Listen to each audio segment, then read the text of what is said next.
When I was a little boy, about 13 or 14 years of age, I was attracted to radio because it was something magical.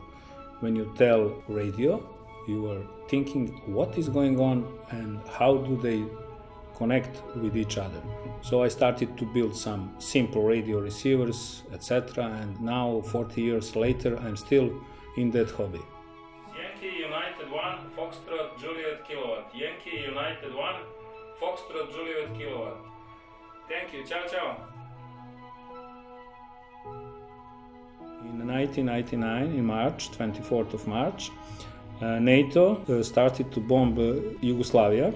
We were automatically engaged.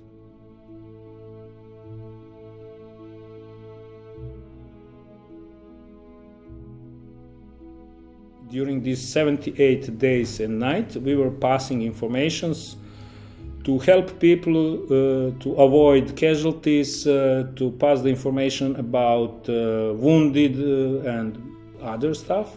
And during that time, everybody was voluntarily.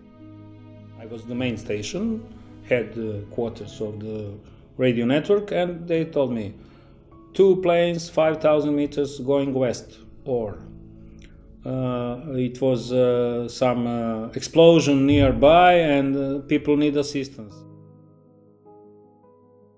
Some other forces were listening like NATO and they were jamming us on our frequencies, and we were trying to avoid their jamming, and in one moment we were declared as legitimate military target for NATO. So we were trying to escape. During the 1999, we had help from our Italian colleagues, from radioamators from Italia, which were near the Aviano air base of Nato.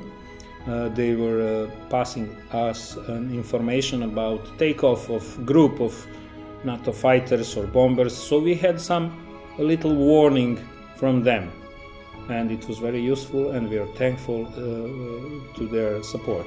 They were ordinary people who were thinking that it's not right that the 19 most powerful countries in the world bomb small Serbia.